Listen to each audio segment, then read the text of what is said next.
دکھوں میں اٹھاتی ہے، دکھوں میں جنم دیتی ہے، پھر دکھوں میں بچے کی پرورش کرتی ہے۔ یہ نہیں سوتا تو وہ بھی نہیں سوتی، یہ روتا ہے تو وہ بھی روتی ہے، یہ ہنستا ہے تو وہ بھی ہنستی ہے۔ اس لیے اللہ کے رسول صلی اللہ علیہ وسلم سے ایک صحابی نے پوچھا، اللہ کے بعد سب سے زیادہ مجھ پر کس کا حق ہے؟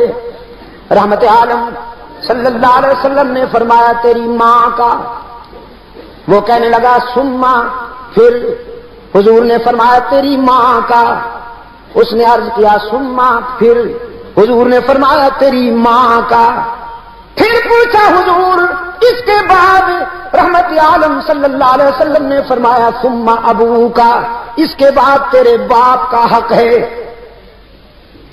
ماں بڑی قربانیاں دیتی ہے، اس لیے ماں کا دل نہ دکھایا کرو۔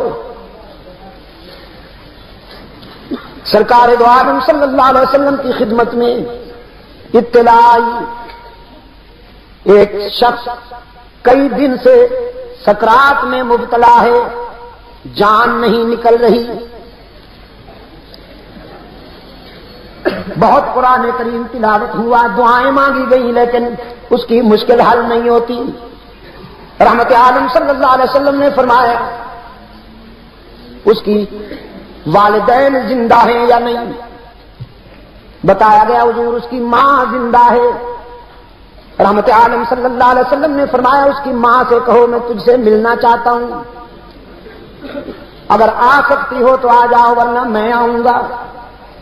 وہ بوڑھی ضعیفہ رحمت عالم صلی اللہ علیہ وسلم کا پیغام سنتی ہے، کہنے لگی چل تو نہیں سکتی لیکن اللہ کے محبوب کے پاس ضرور جاؤں گی۔ لکڑی کے سہارے آئی، رحمت عالم صلی اللہ علیہ وسلم نے فرمایا تیرا بیٹا کئی دن سے سکرات میں مبتلا ہے، تیرا کیا خیال ہے اپنے بیٹے کے متعلق؟ کہنے لگی بڑا نمازی تھا، اللہ کے رسول بڑا نمازی تھا، قرآن بھی پڑھتا تھا، روزے بھی رکھتا تھا، حج بھی کیا، زکوٰۃ بھی دیتا تھا، جہاد میں بھی حصہ لیتا تھا، بہت نیک تھا۔ رحمت عالم صلی اللہ علیہ وسلم نے فرمایا یہ تو ٹھیک ہے، تو اس پر راضی ہے کہ نہیں؟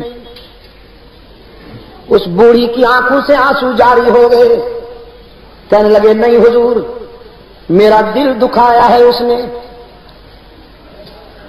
میرا دل دکھایا ہے۔ ایک دن اس کی بیوی کے ساتھ میرا کچھ تلخ کلامی ہو گئی، تلخ کلامی ہو گئی۔ میں نے کہا میرا بیٹا آ جائے اسے بتاؤں گی کہ تو گستاخ ہے۔ میرا بیٹا آیا، میرے بتانے سے پہلے اس کی بیوی نے کچھ کہہ دیا۔ میں جب اپنے بیٹے کے سامنے گئی تو میرے بیٹے نے میری کوئی نہ سنی، بیوی کے بھڑکانے میں مشتعل تھا، غصے میں میں درد دل بیان کر رہی تھی اور میرے بیٹے نے غصے میں آ کر اپنا جوان بازو اٹھایا اور تیز تھپڑ میرے چہرے پہ دے مارا۔ میں دور جا گری، میں نے کہا بیٹا میں نے تو تیری ترقی کے لیے رات کی تنہائیوں میں دعا کی تھی، تیرے بچپن میں خود بھوکی رہتی تھی، تجھے کھلاتی تھی، جو تجھ سے جھگڑتا تھا میں اس سے لڑ جاتی تھی، تیرے دوستوں کو اپنا دوست سمجھتی تھی، تیرے دشمنوں کو اپنا دشمن سمجھتی تھی، تو بیمار ہوتا تو ساری رات تجھے اٹھا کر میں لوریاں دیتی، لیکن آج تیری جوانی میرے لیے رسوائی کا سبب بن کر آئی ہے، تو کتنا نمک حرام نکلا۔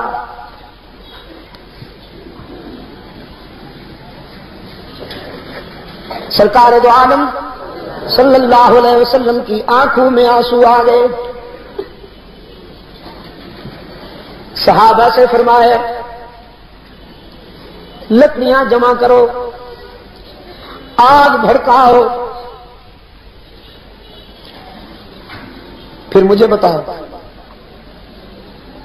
بوڑھی کہتی ہے اللہ کے رسول آگ کیوں؟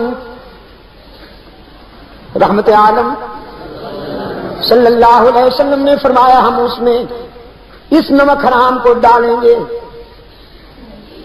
جس نے بوڑھی ماں کے چہرے پہ تھپڑ مارا وہ اسی قابل ہے کہ اسے آگ میں ڈال دیا جائے. بوڑھی زاروں قطار رونے لگی، کہنے لگی نہیں نہیں نہیں اللہ کے رسول، میرے بیٹے کو آگ سے بچا لیجیے. رحمت عالم صلی اللہ علیہ وسلم نے فرمایا تو اس آگ سے گھبرا گئی ہے، آخرت کی آگ تو اس سے بھی زیادہ اذیتناک ہے.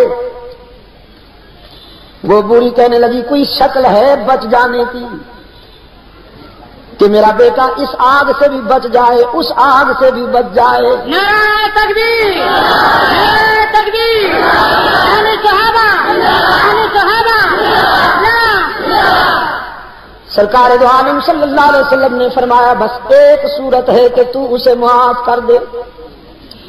چیخ کر وہ بوڑھی کہنے لگی اللہ کے رسول آپ بھی گواہ بن جائیے، میرا رب بھی گواہ ہو جائے، میں نے اپنے بیٹے کو دنیا میں بھی معاف کر دیا، آخرت میں بھی معاف کر دیا. یہاں اس نے معافی کا اعلان کیا، وہاں اس کی مشکل حل ہو گئی. کلمہ شہادت پڑھتے ہوئے دنیا سے روانہ ہو گیا.